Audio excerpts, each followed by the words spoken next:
All right, good morning, good evening, good afternoon, guys. I'm back again with another episode. I got a stock pot out here on the barbecue. I'm gonna show you how an easy way to boil down sap to make it into maple syrup. I got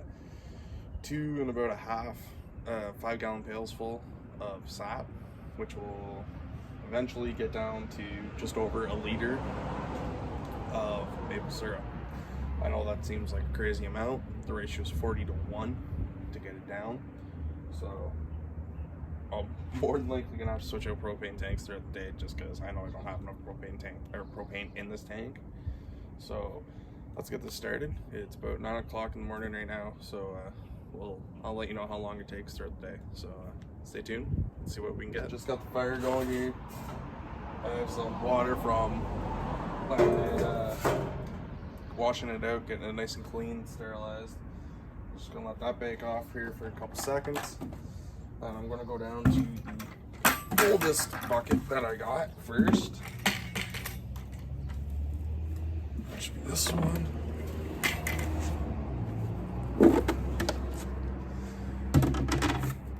Some frozenness on top there. Give you guys a look at what it actually looks like here. It's just that's all it is. So pot's just about ready. Get some of this poured in.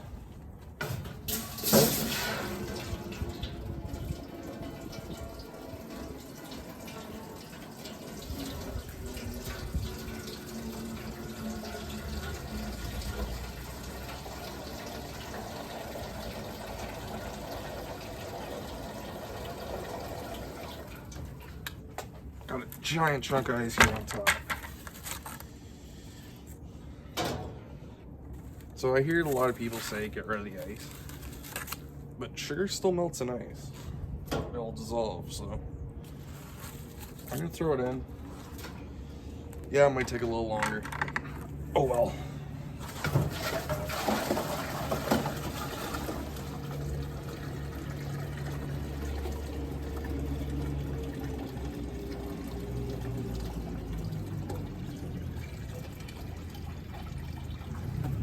There we go. Start with that. We'll let this kind of start to boil, start steaming off, and let that reduce down. So bring you guys along for the ride. We'll check in on it periodically. I'm also going to show you guys how my friend Dan down the road here does his sap in the city. So I'll switch over to one of those clips that I filmed actually last week after we tapped these trees, and you guys can check that out right now. All right, so we're down here at Dan's house where he has some sap already boiling. Would be what, this week's haul that you've had? Yep, this is this week's haul. So do you want to give us a little rundown on how you're doing this? Okay, so like we said when we were tapping the trees, this is just the way I do it. There are lots of other ways to do it. There are definitely more efficient ways to do it. I am very small scale with my sap production. My goal is to get about 2 or 3 liters of syrup. 40-1 on sap to syrup. So if I want 3 liters of syrup, I need to collect around 120 liters of sap. For a small scale like that, I can get away with doing what I'm doing. Definitely the most efficient way is to do it under with a proper evaporator, or at least big square pans, and on a wood fire. Because I only have a very small amount and I have the time to do it, I'm cooking mine on a small induction burner here that I picked up at one of the discount refurbished stores. I think I paid $20 for this. Efficiency wise, I don't know, I won't see the bill for my electricity till next month, so I don't know what it's costing me in electricity. I have a 15-liter stock pot, but a big square pan is definitely more efficient. The more surface area you have, the faster it'll evaporate. But I put about 12 liters in here. It boils down about 2 or 3 liters an hour, so it's not too bad. This week I collected around 40 liters, so enough for 1 liter of syrup. I will boil it down about a third, top it up with fresh sap that I warm on the stove, just so I don't lose my boil, to keep it going more efficiently. And then once I get my 40 liters or my 1 week haul down to around the amount, about double the amount that I know will be syrup. So if I'm gonna get about a liter, I'll boil this down to about 2 liters.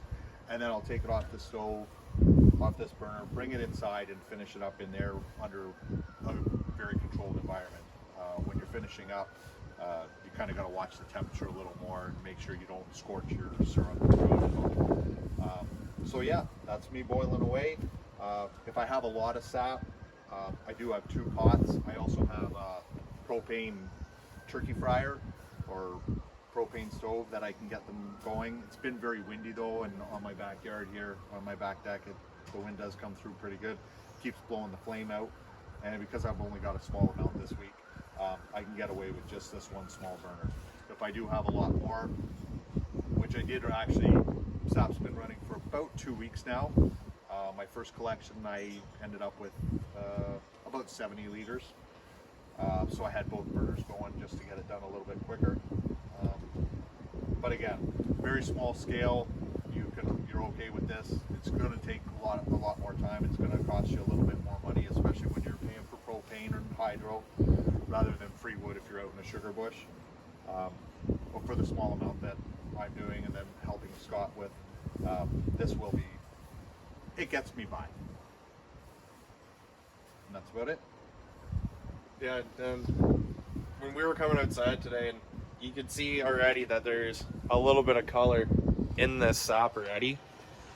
So when it comes out of the tree, it is clear. And this is already boiling down to a point where you could see it start to resemble that actual maple syrup color. And you could smell it as soon as you walked out. Unfortunately, Scott's phone does not have smell-o-vision, so you can't smell it. But yes, it is smelling very syrupy, very pancakey. Yeah, it's making me want pancakes right now. Okay, so like I said, I gotta keep topping up this pot. I do like to. I just have a smaller pot. I bring the sap up to a till it's warm to a light boil.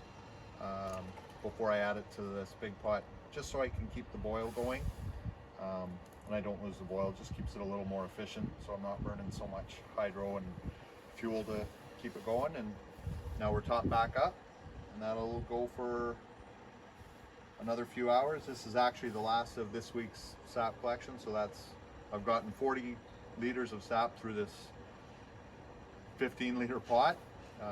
We'll boil this down to about 2 liters, and then it'll be time to finish it inside on the stove. Just one word of advice: even if you are doing small scale, like I said, it's 40 liters of sap for 1 liter of syrup. Do not do this in your house. That'll introduce a lot of steam into your home, unless you really want the mold monster living in your attic. Really solid idea to do this outside. That is a lot of steam to be introducing to an indoor environment.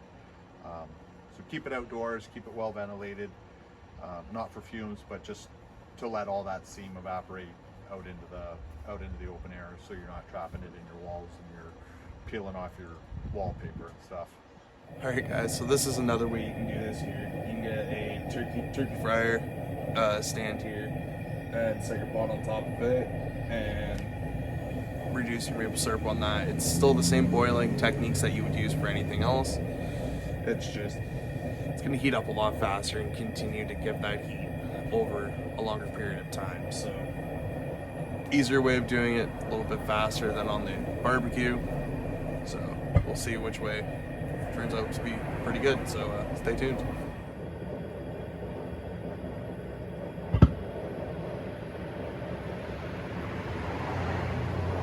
So getting everything going here. I got a full 5-gallon pail in now. Just continuously got to keep it boiling, keep it going.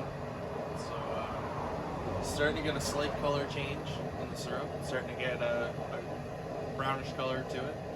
So that means the sugar's starting to caramelize and make that maple flavor inside. So that's kind of nice to see too. And yeah, just gonna keep it going and keep watching it and let it boil. Alright guys, so this was all frozen this morning. That's what I got left for ice. I'm gonna start the second bucket now. Just carefully dump this in.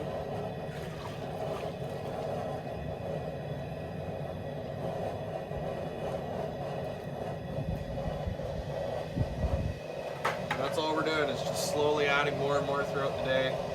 Keep it going. Just let it reduce throughout the day, and it's an all-day project.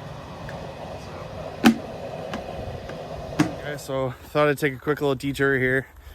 We're out collecting Dan's sap. He's here with me now, so we're gonna head into the woods here, collect some of the sap out of his trees, and so you guys can see how he collects his compared to how he collects, or how I collect mine. So let's go into the woods and see how this is done.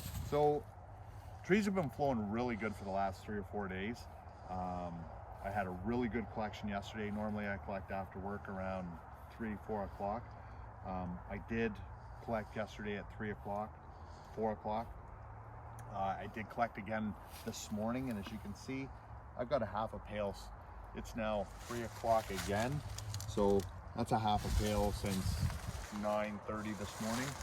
So like I said, trees are flowing really, really well. There's a good solid drip going there. Been great for collection the last 3 or 4 days, which is nice because the week before that was not very good. Next tree.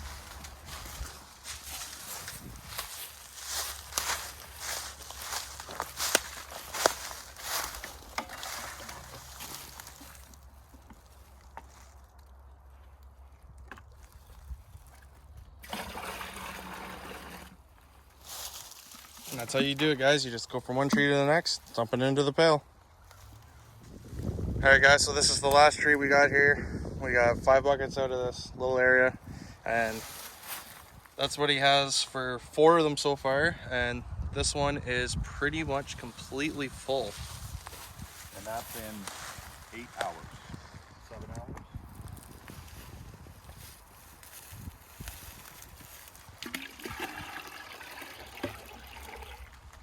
That's a 19-liter collection in 7 hours. Out of 5 buckets, that's not too bad at all. And you guys can see on the side here, that's over the 15-liter mark. So it's sitting at probably 19 to 20 liters right now. Okay, so I'm helping Scott here finish up with his sap into syrup. He's got a pot. He's been boiling on this for a couple of days. He's got it down to about, I think he started with about 40 liters. Just over 40 liters. Got it down to about 5. We need to get this going a little bit longer. Unfortunately, his pot is not going to work on my stove. So we're going to just transfer it from this pot into a smaller pot. We're going to boil it down a little bit outside, and then we're going to bring it back inside and get it all finished. So I got a bit of a setup here. I got a clean pot to transfer into. I've got just a mesh sieve, and I got a brand new J cloth that I'm going to use to filter the sap through. It's just going to help to collect any bits of debris, the stuff that collects in the pot when it's boiling. When you do boil sap, you get the minerals start to condense. They call it sugar stand or niter. We want to strain that out. It's perfectly edible. It's fine for you. It's just unappealing looking. So we're going to strain that out. So this is going to get strained into here. It's going to get boiled down. As the temperature comes back up, we're going to get more sediment, so it will get strained again. This is just to make sure that we have a kind of a cleaner product going in, so we get a nicer finish. So just slowly pour this in.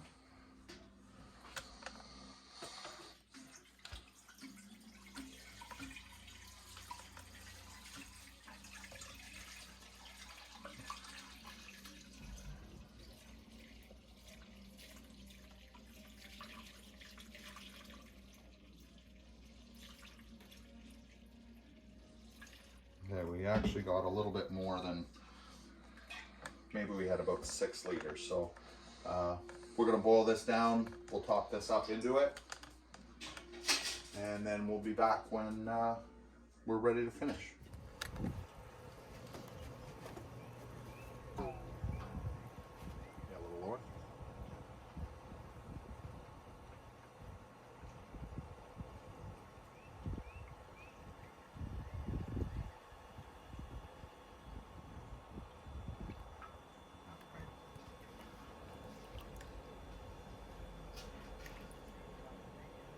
Okay, so both me and Scott had to take a little break here for dinner. It is a Sunday afternoon. He came down to me around 3 o'clock. He thought he had about 3 liters left of his boil, where he started with about 40 liters.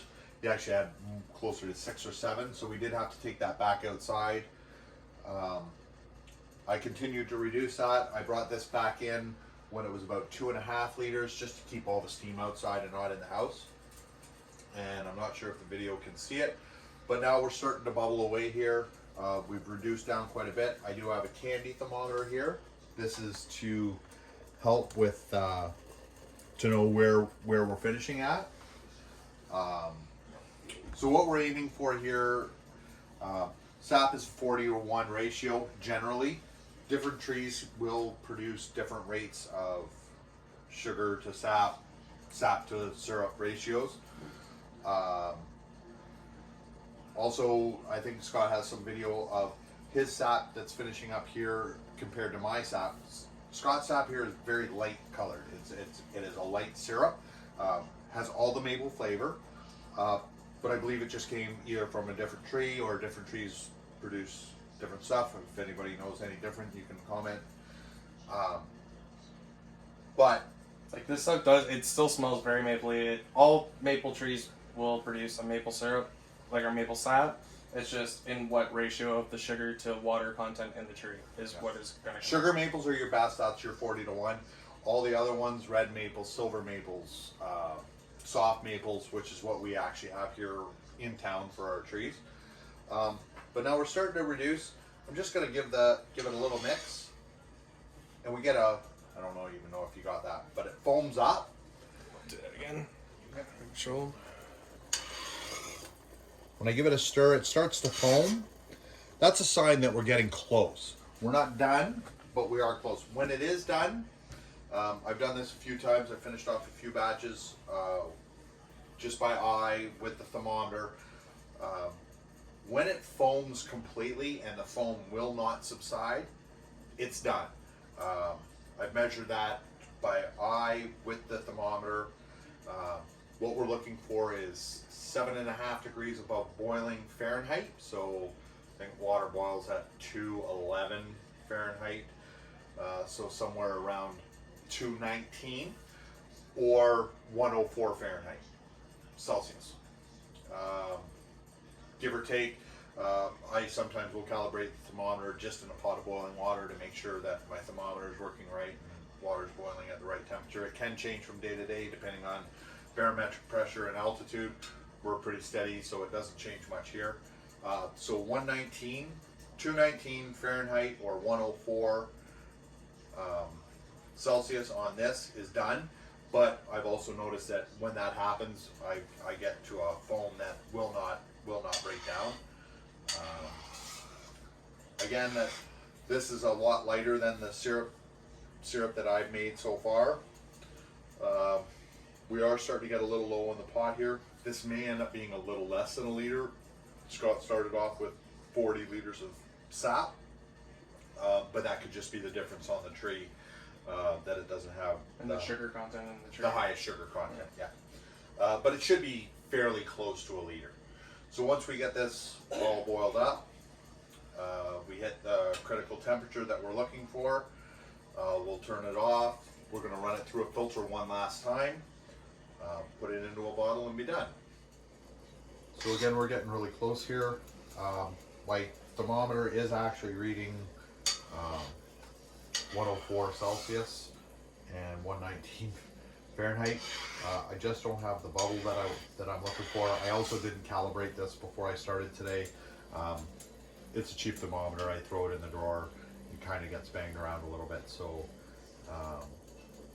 the worst thing that we're going to do here by overboiling it, we're going to reduce a little bit more water. We're going to get a little bit of a thicker syrup, but it'll still be shelf stable because we've driven all the water out of it. You can also check this with a hydrometer. You're looking for 66% sugar. 66% sugar, a good foam on the top, or 104 or 119 on the scale. We're just about there. I got a good foam on that one. It is still breaking a little bit. I'm just giving it a light stir. And again, if anybody has done this and knows anything different, please comment to Scott so he can tell me what I'm doing. I'm still learning at this. I find that stirring it just adds a little bit of air to it, keeps everything mixed, and I know I don't have hot spots or cold spots, so I don't have a hot spot sitting beside the thermometer. There, we got foam, and it broke. So we're just about there, maybe in about another 30 seconds or so. Okay, so we're done. We're just gonna pour off.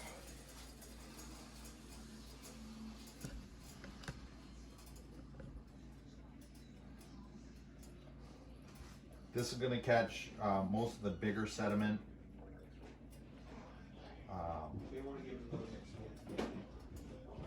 Any of the big chunks. It's not gonna collect all of the sugar sands or niter that collects at the bottom.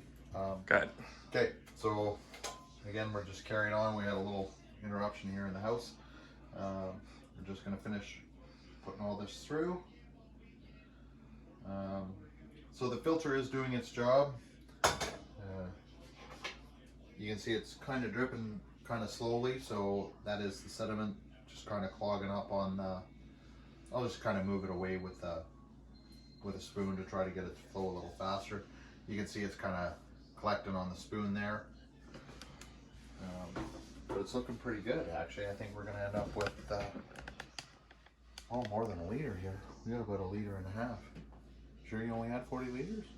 It might have been just over. Yeah. So. The 5-gallon pails were full right up to the very top. So. Right, so yeah, you got an extra couple liters there. This is the sugar sand that I was talking about. So this is what we're trying to filter out. Again, if you're making this for yourself, a little bit of it in the bottom is not going to hurt anything. It's completely edible. It just doesn't look nice. If you wanted to give it away as a gift or sell it, yeah, then you want to make sure that you filter all this out. But for personal use, not a huge deal. So we boiled everything down. We've run it through our filter. We've got our about 1 liter of nicely filtered syrup. We're just going to add that to a mason jar. Now, as this sits and settles down, you may find a little bit of sugar sand develop at the bottom. Again, not a huge deal. So we started off with 40 liters of sap. We boiled it down. That took about 2 days. Yeah. Just so you're aware, I think Scott said he went through about 1/2 tank of propane, burning it on a turkey fryer. Maybe another 2 hours in the house on the stove, just to reduce it until we got it to temp. Strained it. That's a pretty straightforward and quick process. And like I said, different trees have different sugar content, so we were tapping soft maples, but his 40 liter starting ended up with about 3/4 of a liter of sap. So we're a little higher or a little lower than the 40-to-1. We might be 45 or 47-to-1, but not bad for a weekend project. Yep. I could have made it go quicker too with the boiling. I could have preheated some sap to make it go a little quicker as well. and not use as much propane, because every time I was adding cold into it, every time I needed to top off the pot. So as that was happening, you just had to watch it. So this is my sap here, and then this is Dan's. So this is stuff that you did last week, and this is mine that we just did pretty much right now. And yeah, you can see a different color on them. It's so his was more of the actual sugar maples. These are just our city maples, as I call them. But this shows you that you can pretty much make sap anywhere, like any syrup, and it's really super easy. As long as you have a pot and some propane, you can pretty much do it. So Yeah. proof of concept right there. Good job. Thanks for the help.